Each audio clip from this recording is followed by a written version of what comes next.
So, what, guys? Good afternoon. Welcome to the program, The Mailbox, here on Love 101, your family station, the number one gospel station in the nation of Jamaica. Hey, guess what?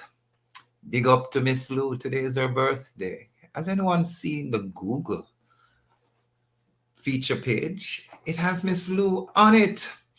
But today, even though it's Miss Lou's birthday, and although you're listening to the mailbox, we're in Cancer Awareness Month and we want to talk a bit about cancer and in specific prostate cancer.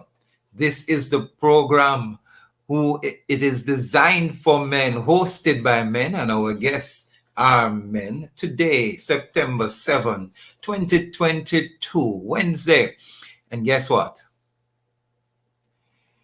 Oh boy, you're all going to miss Kevin for a full month. I'm here all alone by myself. After having 10 years with Kevin, Kevin has gone to celebrate with his son overseas. And so I will be here alone for the month of September. September, I hope it will be a month to remember. So we want to acknowledge our sponsors for the program, The Mailbox. Fosrich Company Limited. They are your electrical, solar, and lighting people. And it's always great to have sponsors. And indeed, we are grateful to have Fosrich as our sponsor for the mailbox. Yes, bigging up the man them. Today's topic and guests I'm about to introduce to you. Today, though, we're looking at the facts and fiction men need to know about prostate cancer. Come on, get it again. Facts and fiction that men need to know about prostate cancer. With our guest today, he's an integrative oncologist. He is Dr. Andre Williams from Teshuva Wellness, located in Montego Bay. Dr. Andre is internationally certified in both the Gerson therapy and the Gonzalez protocol. The Gerson therapy is a decades-old approach to treating cancer and other chronic illnesses using aggressive nutrition. We want to hear about that today. The Gonzalez protocol was pioneered by Dr. Nicholas Gonzalez, MD, medical doctor, and similarly employs powerful proven nutritional therapies coupled with high doses of pancreatic enzymes and safe detoxification routine. And so with that, I just want to say welcome, Dr. Andre Williams, to the program, The Mailbox. It's good to have you here with us. Hey, you look like a good friend of mine that I know. Where I know you from. Blessings, It's sir. good We've to met have you before. here.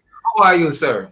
I'm doing very well. Thank you so much for having me on the show today. I'm hoping that it's going to be great. I believe it will be. I believe so too. Doctor, there's a little powder in your here on your chin. See if you can Thank get you, sir. Thank you, sir. I think it's probably water, though. Let's wash my face to wake up a little bit, you know? I'm just talking about those wonderful silver ears in your beard. Yes, sir.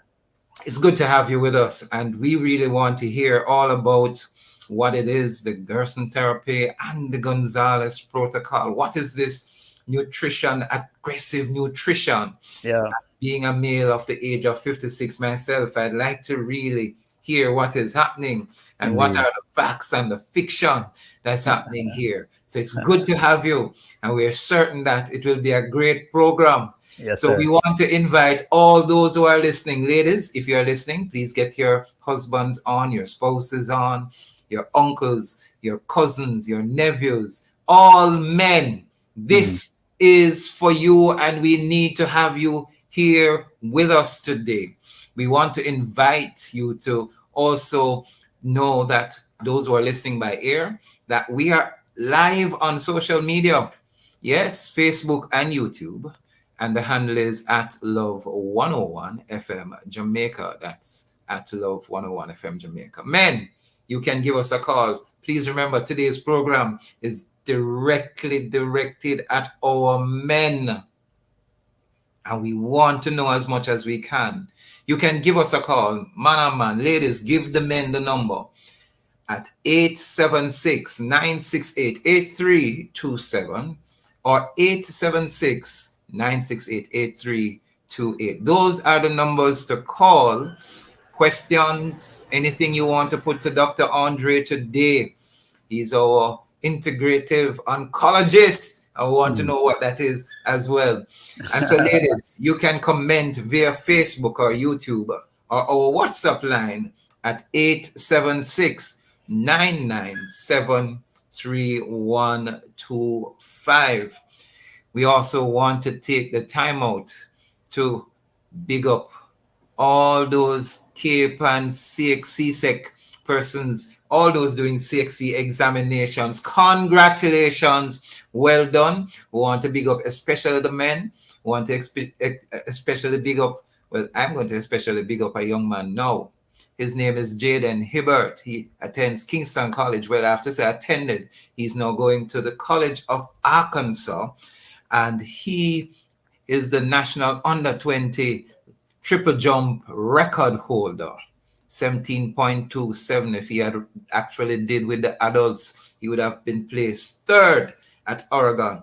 And so he has attained 7 distinctions in the 8 subjects that he has passed, and he has done well. Who says sports and education and scholastic achievements are mutually exclusive? No, they correlate. And so Jaden Hibbert of the Fortis fame, I say congratulations to you. Congratulations to all the young men who have done well, and those who as well, still you may need to do something. Sometimes it's better the second time around.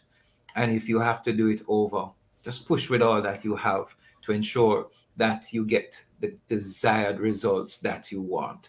And so if you are unsuccessful by your standards or unsuccessful by the grades that the CXC examinations offer, please remember, you still have a chance to get it right. We want to give a shout out to the man and man, them, all the men who are listening. Man and man, we just want to say big up, and we just want to say today, Monday up!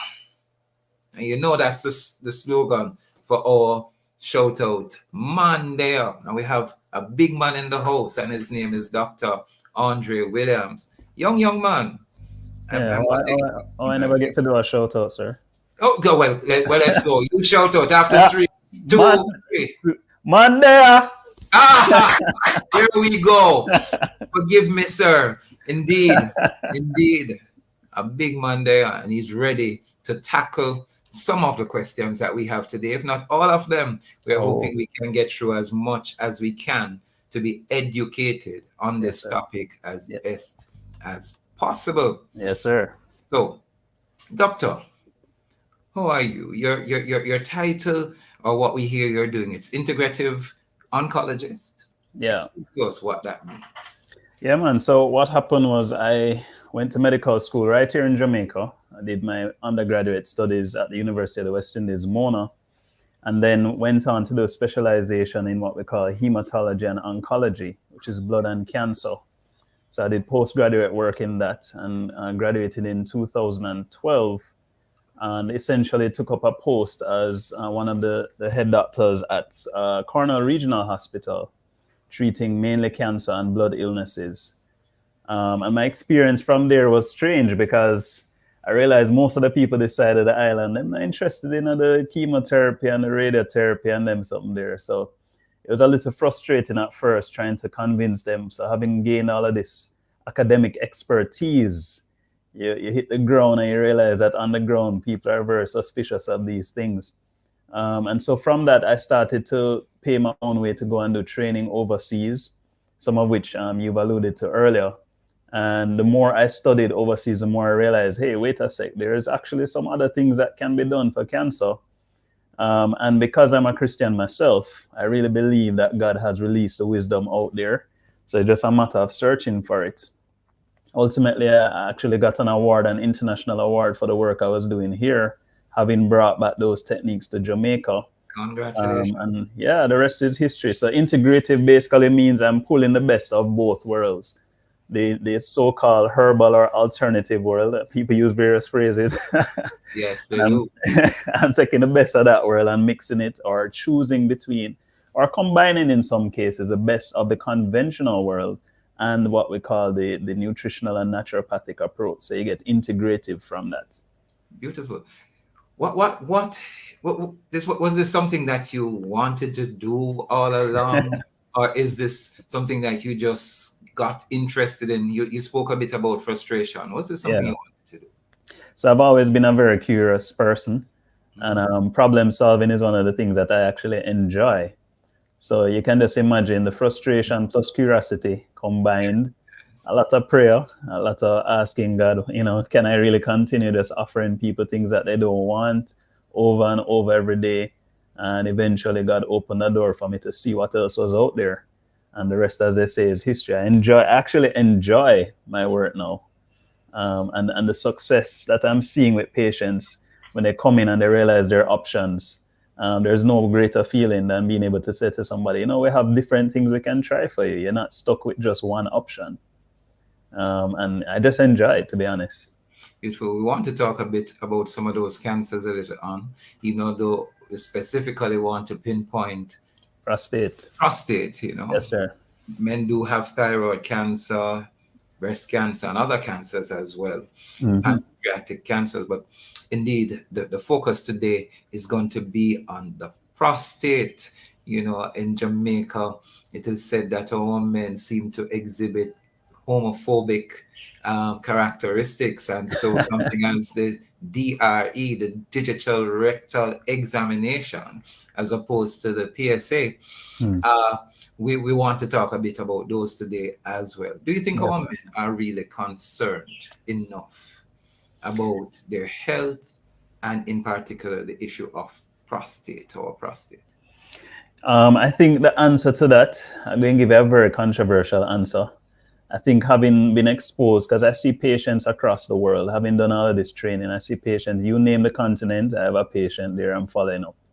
And I realize that, truthfully speaking, this is going to sound biased, but I think Jamaican people are intrinsically very smart.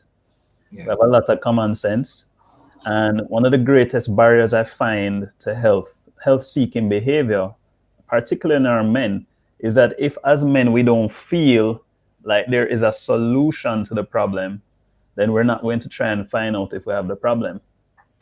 So if we take prostate cancer, for example, if our men continue to suspect or believe falsely that there's nothing really that can be done if you are diagnosed with prostate cancer, then it becomes a fatalistic attitude, and say, well, why bother do the test? Nothing can be done.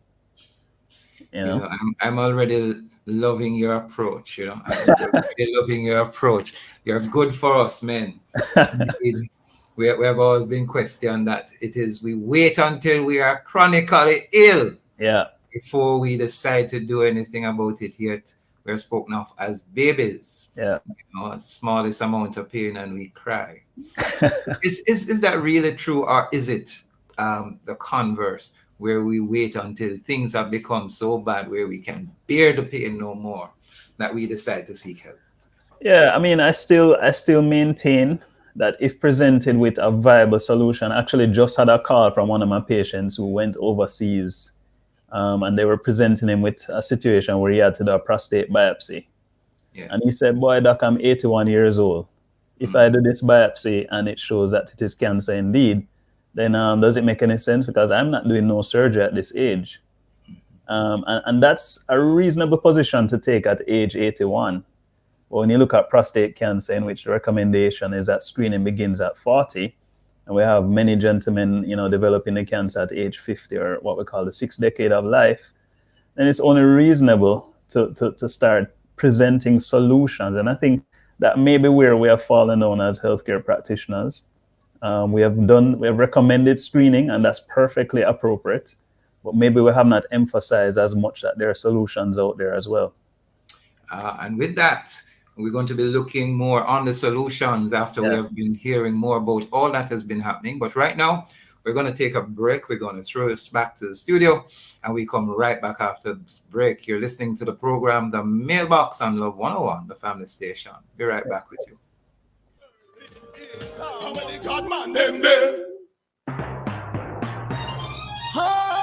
When you say phosphorus, you say electrical. SWA cables, conduits, transformers, and breakers. When you say phosphorus, you say lighting, chandeliers, and more. When you say phosphorus, you say LEDs and solar water heaters. Phosphorus is electrical, lighting, solar, and LEDs. Visit us today, Kingston, Mandeville, and Montego Bay. Phosphorus. Jamaica and its workforce are advancing quickly. Life-changing opportunities are arising. You need training and support. We are the Renewed Heart NSTA Trust, committed to providing new and emerging skills training and opportunities. Come to Heart. We'll help you claim your place in the workforce of the future.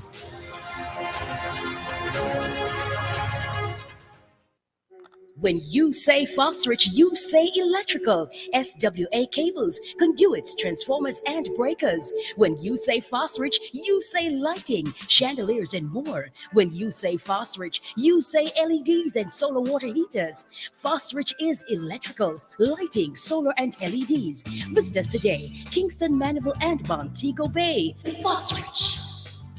When you need the best premium quality for your home and commercial projects, Berger is the only brand. Beautiful, durable finishes are just a brushstroke or trowel away. Berger Everglow, Berger Royale, and Berger 303 are virtually odorless, fast drying to enjoy that room in no time, and are easy to clean after any mess. And Berger Trowel On protects against harsh tropical weather, no matter the season. Get the boldness of Berger today. Berger for lasting beauty and protection.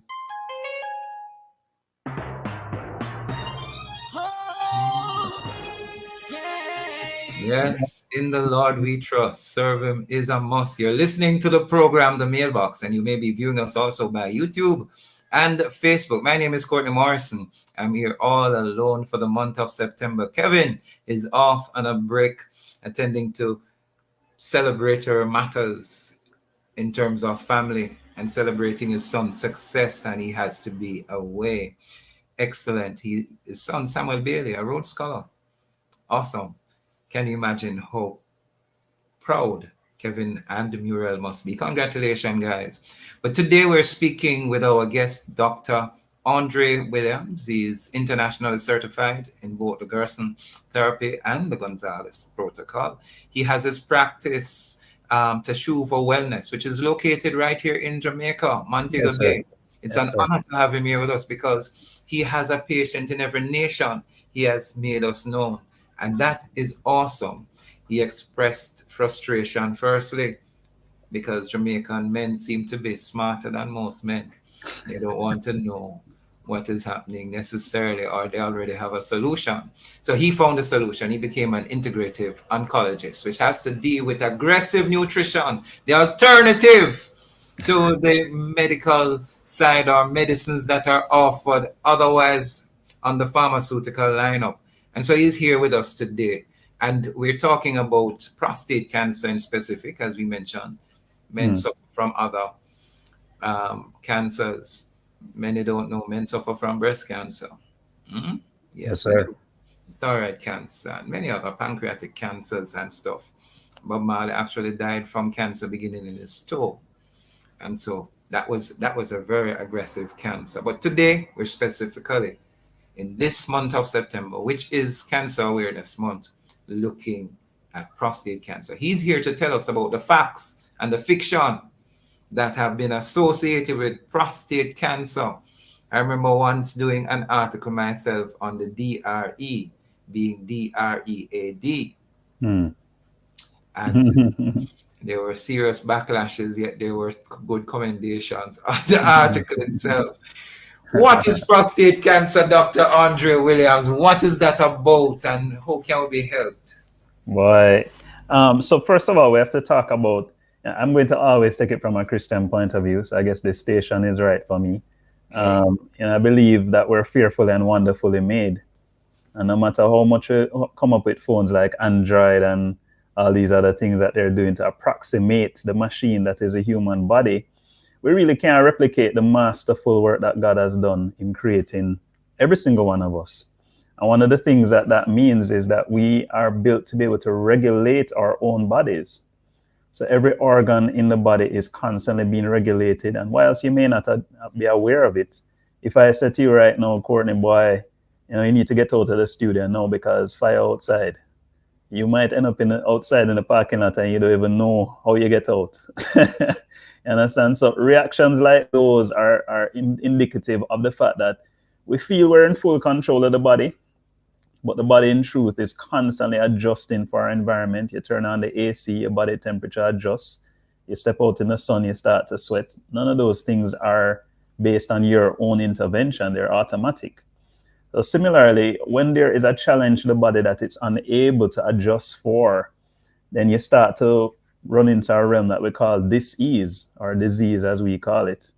And depending on how extreme that dis-ease of the body is, we span the spectrum of, diabetes, hypertension, little pain here and there, all the way out to cancer. So having said that, then, in prostate cancer simply means that for some reason, the prostate cells, the organ of the prostate, is not able to regulate itself well. And so the cells start to behave abnormally. And we can detect that as cancerous cells, or cells that have lost any kind of response to the regulation of the body. How my son? Quite good, because one of the things we believe, as you said, in terms of what God did for us, is to make our body self-healing as well. Yes, sir. Wherever we need supplemental care, yes, sir, attention, we have to seek otherwise. And by scripture, the herbs are the healing of the nation. Yes, and healing is the children's bread. So prostate cancer, what is it really? What has happened? What are some of the signs? What are some of the symptoms, if there are any? And how can we avoid it if it's possible? Yeah, so the prostate gland is about the size of a guinea, probably, located in the region of bladder, and it kind of straddles the exit pipe of our urine stream. So as a result of that, it's able to contribute to what kind of program is this? Oh, male program. It's able to contribute to our seminal fluid. So when the man is releasing that fluid there now during that act, the prostate contributes to the fluid that is released. And so the job of the prostate really is to constantly do that for the duration of the man's life. However, just like any other organ, if there is, let's use, for example, trauma, toxins, that kind of thing, a difficulty with the prostate doing its job, then it has the potential to become cancerous. And so far, the only established risk factors for this are like age. So we know that once you start hitting 40, your risk starts to go up. Probably around 50 is where it's most well documented, but we start 10 years earlier to check. And the reason, I know where you're probably going to lead me here, so I'll just jump straight to it. Because of the location of the prostate, it's very difficult for us to access it readily, except that God in his wisdom. God in his wisdom. God in his wisdom. Jamaica is listening. Go ahead. God in his wisdom made it accessible. So it is possible to feel the size and the texture and any other features of the prostate that we need to know via a finger into the rectum. Because of the location, the rectum is just behind it. And so it's almost too convenient, though it is uncomfortable and not desirable for the man. Intrusive and invasive. It's very convenient to get a full and reasonable assessment of the size and any problems with the prostate by quickly examining via the rectum. It's a difficult concept to wrap your head around, but if we're gonna determine, if you had to bring in a car for assessment, and so you never had to do much more than wind down the window, and you could know everything about the car, that would be, you'd probably say, yeah, that's great. Unfortunately, it's a little bit invasive and intrusive, but it's still the most convenient. How effective, Doc, is that digital rectal examination, DRE as it is known? How effective? That your finger can actually, you said, detect the texture, the size. Right. How effective is it? So in the setting of prostate cancer, what tends to happen is there's a hardening of an area of the prostate. So normally you'd be able to easily assess the prostate is reasonably normal in size and in texture. But in cancer, there is a tough area that forms. And you can imagine putting your finger somewhere and trying to assess a tennis ball, for example.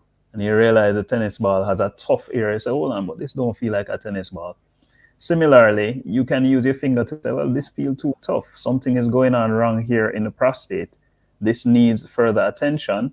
Or on the other hand, you can assure the patient that, listen, your prostate feels perfectly normal. So we're going to leave you alone for another year.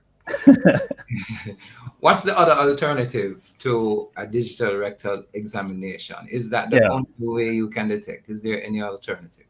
So the word alternative is tricky because the PSA, which is what everybody prefers to do, the PSA is equally, I think the best thing to do is to do both of them, to be honest. And this is an ongoing debate, Courtney. This is something that from when I was in medical school, we've been debating, boy, screening for prostate. Nobody wants to do it. Let's do the PSA. The PSA, essentially, the prostate-specific antigen, if you can imagine a tree with leaves falling off or blossoms falling off. If you stand up underneath the tree and you realize a bag of blossoms hitting you in your head, you can reasonably assume that there's a big tree with a whole heap of blossoms over your head. So the PSA, if I were to make an analogy, it would be like those blossoms. So what we do is we take a blood sample and we count how many blossoms have fallen off into the bloodstream.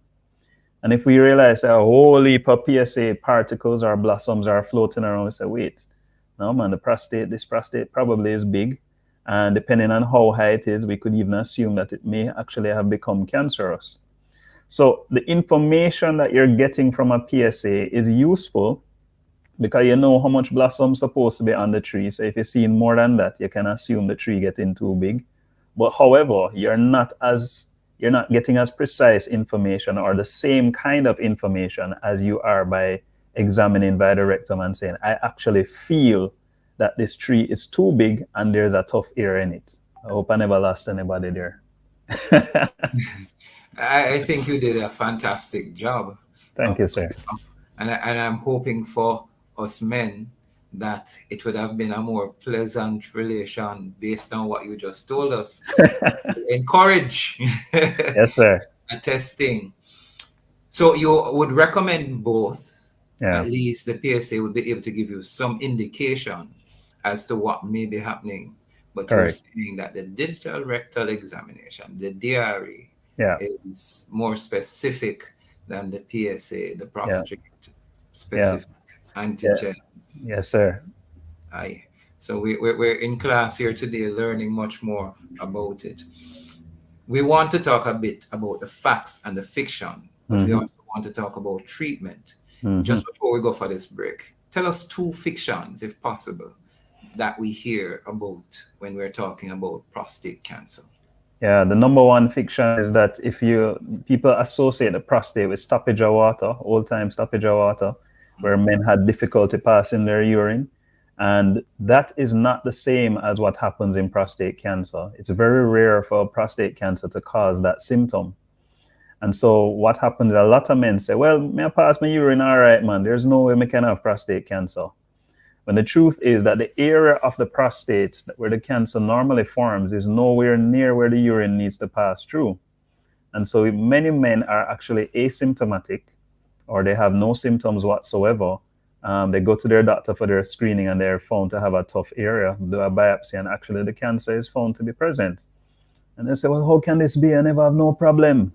But the truth is, it's one of those things with, again, how God made the body, We're just going to take the one for now. So men, you're listening. The issue of stoppage of water is not necessarily a sign or a symptom. As a matter of fact, it's not the doctor is saying. You can be asymptomatic, but yes, still something else is happening. You're listening to the program, The Mailbox. We're talking to Dr. Andre Williams. We're talking specifically about prostate cancer. September is Cancer Awareness Month. We're going to take a break. We'll come right back to you. This is The Mailbox. I'm Pastor Courtney Morrison. Let's take a break.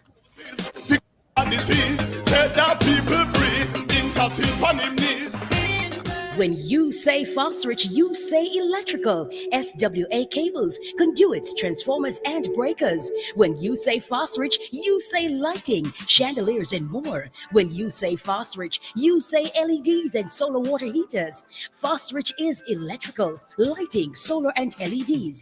Visit us today, Kingston, Mandeville, and Montego Bay. Phosphorus.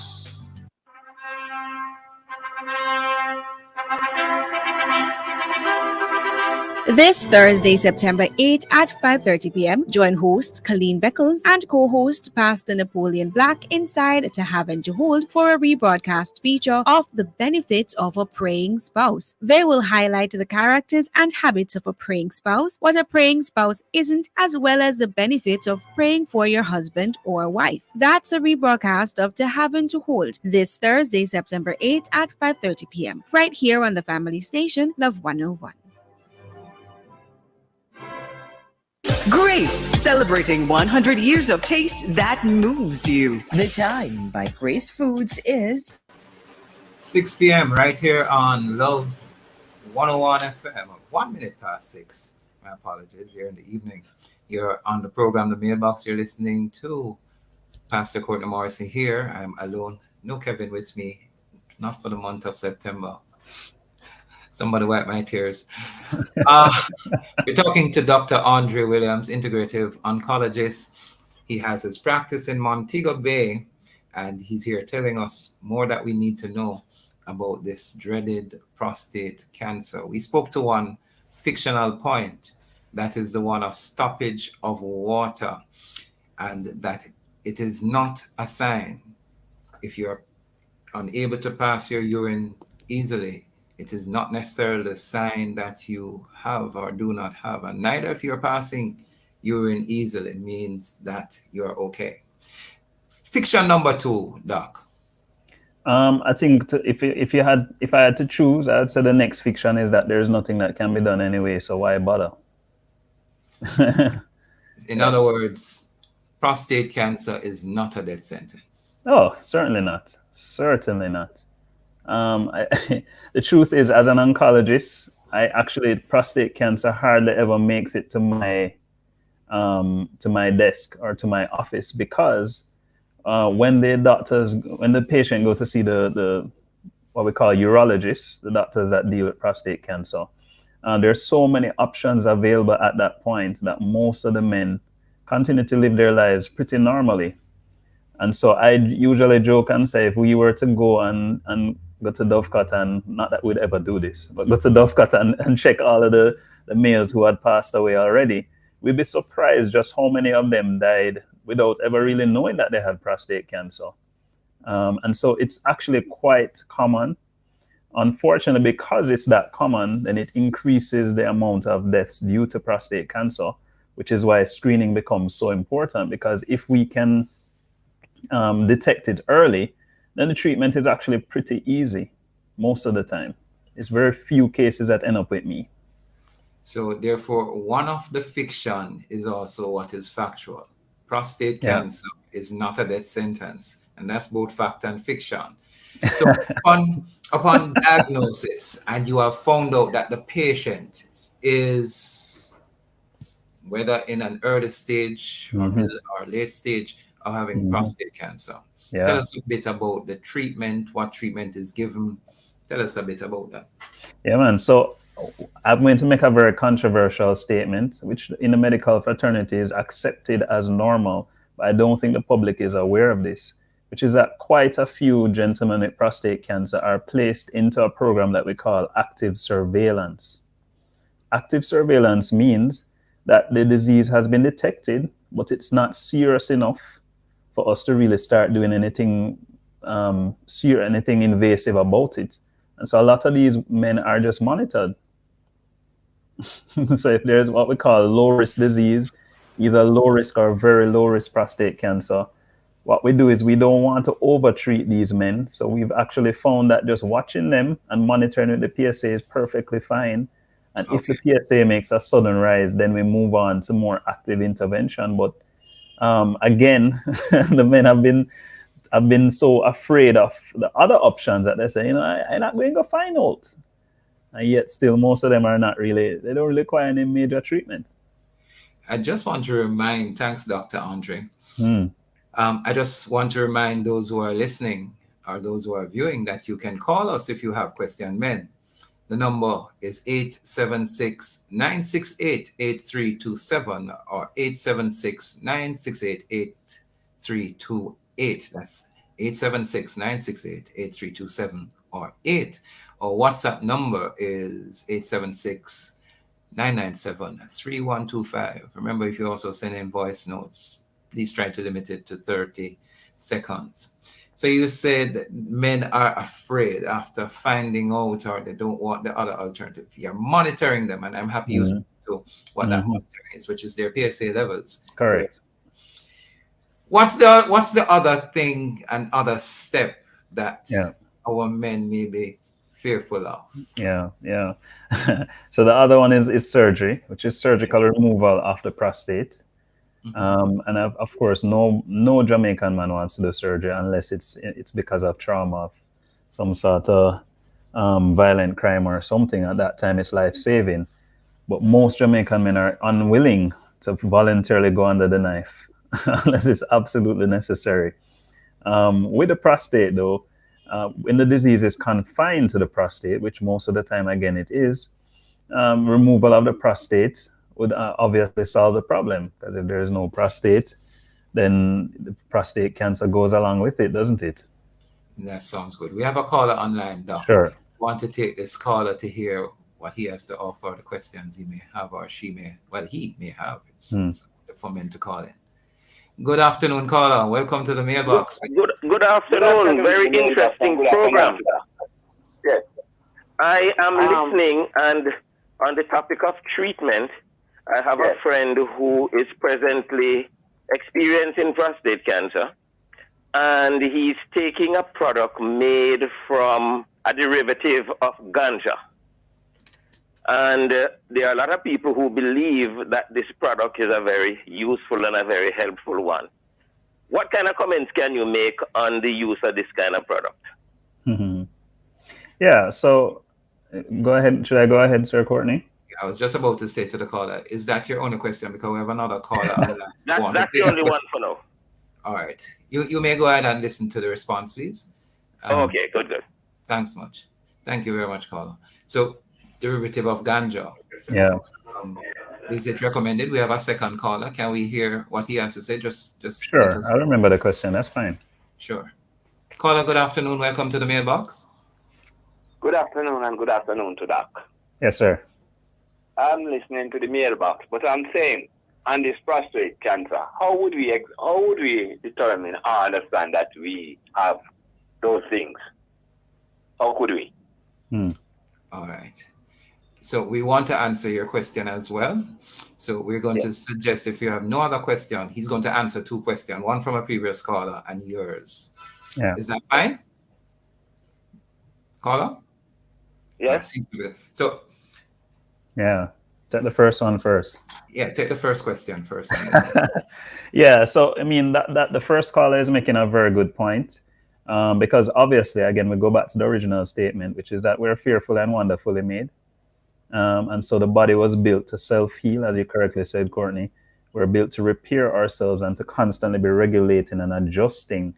Having said that, there's a double-edged sword when you start talking about using herbal treatments, and what I want to emphasize here is that yes, the right herbal treatment in the right individual with the right type of cancer will probably help and will probably even cure the disease. The challenge that we've faced over the years as doctors on either side of the spectrum, or the divide between conventional and alternative, is that aggressive marketing of one product to treat every single problem known to man is something that can be a little bit tricky for the public.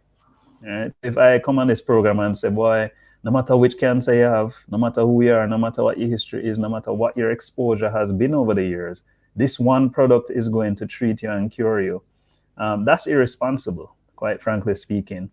A more appropriate approach would be to find out the unique characteristics of the individual, as I mentioned earlier, depending on their age, the level of the the stage of cancer that they have, whether it's locally advanced, whether it is early stage, whatever. And we continue to drill down on the different characteristics of the patient and then prescribe what I like to call personalized treatment. It may very well be that that personalized treatment involves surgery, but it still may also include other things such as the herb mentioned. So I always use caution, and I've been privileged to be able to learn how to individualize my patients' treatments. That's what I love about the work that I do now, so that we don't end up in the situation where somebody come home with this bottle with a label and say, boy, the doctor say I must take this and it going to cure everything. And that's the end of that discussion. It's a tricky environment that we exist in now, but it can be navigated responsibly, and I'm aiming to do just that with the work that I'm doing. To the second caller, I think he was essentially asking about screening. He was asking, how can you know if you have prostate cancer? It sounded like. And I want to emphasize again, especially in this month and on this program, that screening allows us to detect a disease at its earliest possible point, so that we can implement, whether it is monitoring or some sort of intervention, and prevent it from getting worse. So because there are no symptoms usually associated with prostate cancer until it has become too advanced, it's always best to get screening done. I just turned 40, so I have to gear up to do my screening. And the screening is done by the digital rectal examination, as we mentioned earlier. The doctor will insert their finger into the rectum, the back passage, and that allows them to feel the size, shape, texture, and any abnormalities of the prostate, which is located just in front of the rectum. It's something that most men are not excited about, but it is the most convenient way to get the information quickly. And if doc says, boy, this feels okay, I don't feel anything abnormal, then you're free for another year. Excellent. Yeah. Caller, we hope we have, or to both callers, we hope we have adequately answered the question. We're hoping that the answer given by Dr. Andre Williams. Screening is essential, necessary, and can detect or we can have early detection of the cancer. Yes, there's PSA, but indeed it varies in terms of what conclusions can be drawn from that. Doc, there is a comment here from one of our social media persons, Marlene from Woodburn, St. Thomas. Say, good afternoon. Can you still have sex if you have, this is a lady asking, can you still have sex if you have prostate cancer? And prostate cancer, does it cause low erection? She's asking. Tricky. All right. So the answer to the first question, can you still have sex if you have prostate cancer? Well, if we're going to be totally honest, I'm sure there are hundreds of men who are doing just that without realizing that they have prostate cancer. So it's a little cheeky answer given there. Because a lot of men don't know because they're not going for their digital rectal examination. So I'm sure they're still enjoying themselves just the same. To the second question, which is, can prostate cancer cause low erection? I think there's not a straightforward relationship, so I'll just say no. However, problems in that region of the body generally run in groups. So prostate cancer itself probably will not cause a low erection, but many of the men will have problems in that general region that are not necessarily prostate cancer related, but are related to whatever is causing that area of the body to not work well anyway. Thank you very much. You're listening to Dr. Andre Williams. He's an integrative oncologist. We have a caller online. Caller, good evening. Go ahead. Good evening again. Comments. Yes. What is the role of a whole food diet in managing prostate cancer? Thanks for the question. You heard that one. Whole food diet. Yeah. Managing prostate cancer. Right. So we're flipped over to the nutritional side now, which is one of the two sides that I have to kind of bridge. And the whole food diets in general are going to cause the body to run better.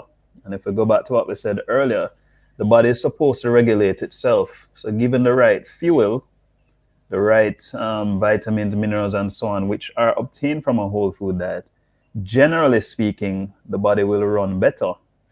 And again, I still have to express caution, because that doesn't mean that for every single person who develops prostate cancer, regardless of age, stage, occupational history. For example, I'll tell you, Courtney, I met a gentleman overseas.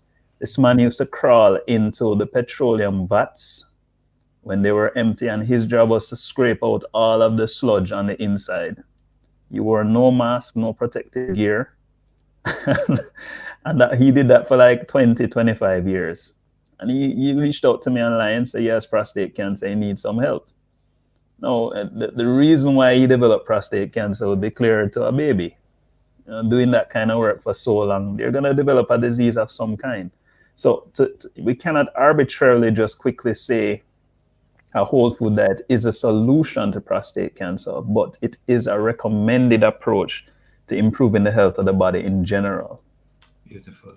I hope that helped, caller. You still there? Thanks so much. All right. Bless you. Thanks for coming on. Doc, explain for those of us who are listening, what is a whole food diet? Yeah. What is this nutritional alternative? Yeah. And this aggressive nutrition? Yeah. This treatment, the whole issue.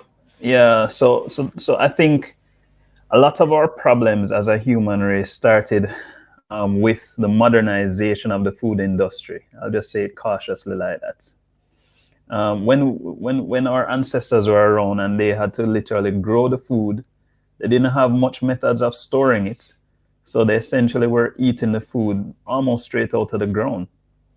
Most of the food that they had was, for example, fish is freshly caught.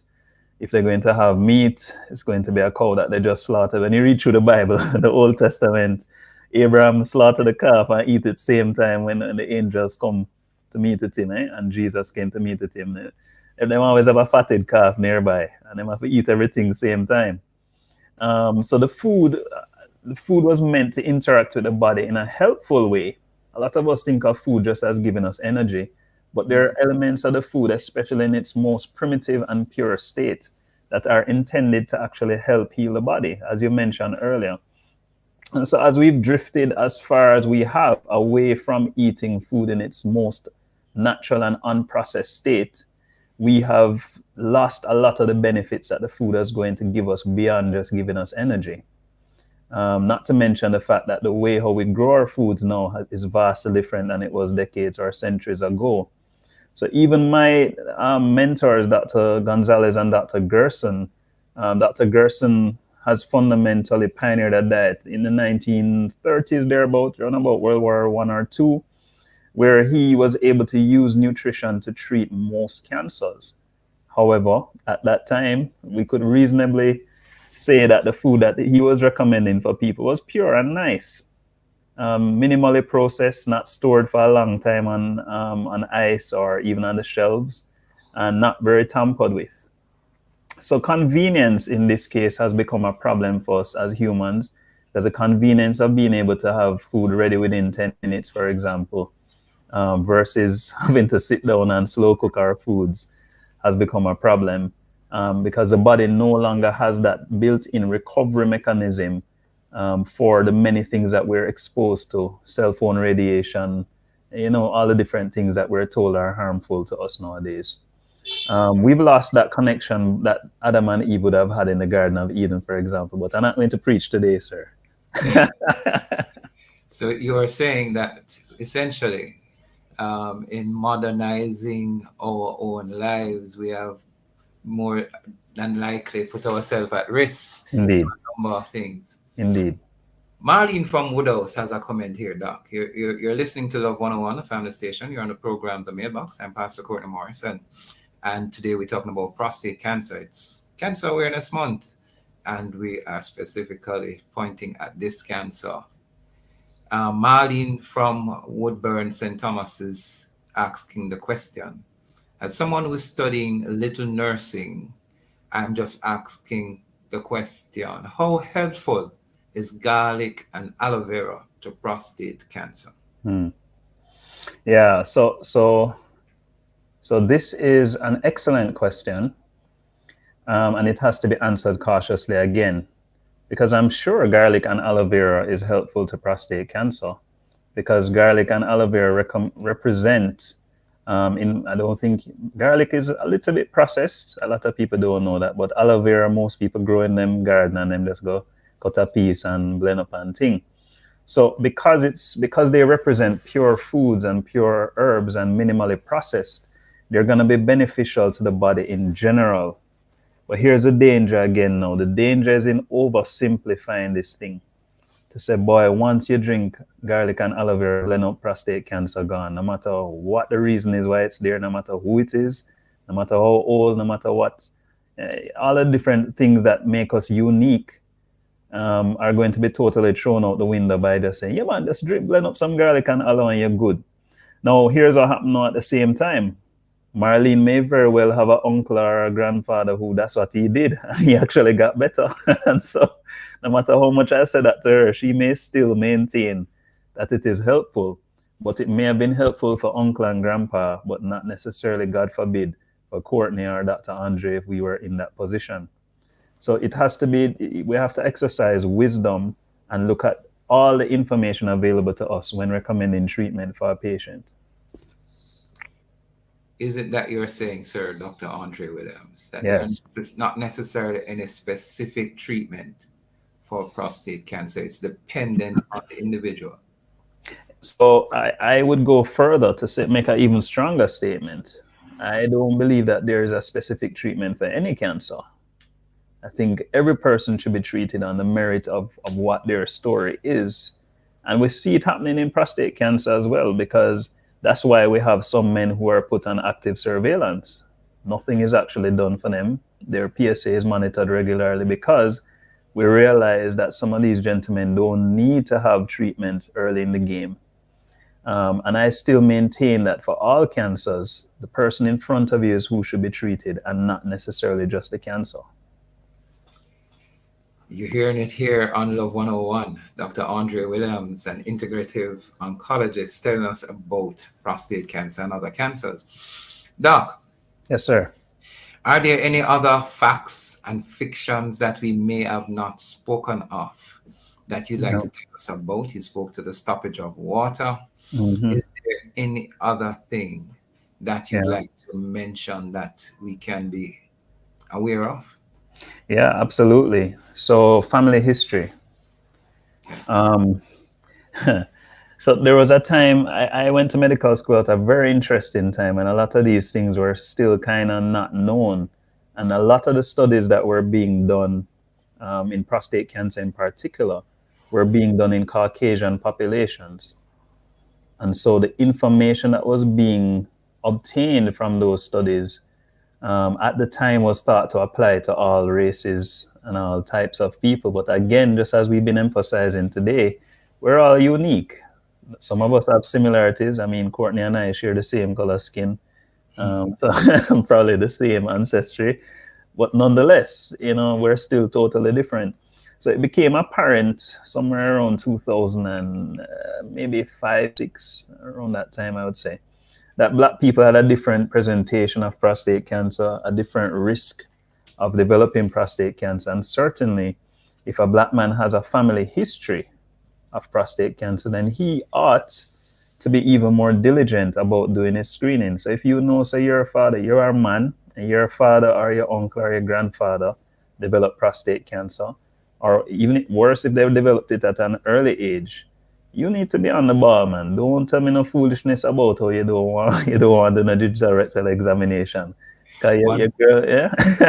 Let's hold. Let's take a caller. We have a caller. Let's get this last call. Good afternoon. Good evening, caller. Welcome to the mailbox. Hello. Hello. Good evening. We're hearing you. Are you hearing us? Yes, I hear you. I listen to this program every week. Every week, I love listening to it. It's a really different topic, what you care. But within this prostate cancer within man, whatever, I'm over a little over 70, and I think that men what cause might be prostate cancer within them. They don't. When a man go at the bathroom, go bathe, then they'll wash, bop, they're supposed to deal with the inside, just like a woman who deal with wash out that part of their body and things like that. And I done that for me. I put them within the rivers. I one of the time I couldn't pass out nothing. A bum come within that part, and I go doctor, and the doctor test me and things like that, and the doctor give me a cream to use within my finger to push that up within that place. And you know what I do? I squeeze some out of that little tube and put it within a medical little bottle where you put just some little pill in it. And you know what I put within it? A little black pepper within it. And I say, well, I have to go feel something to move that lump within that me can go tile go deal with certain things. And you know, say, I use it 3 times for the night. And by the morning, everything just and just move. And I never trouble with I urine freely, what have you. I go to the toilet, and most of the men them what within years from them reach 45 and what have you, eat many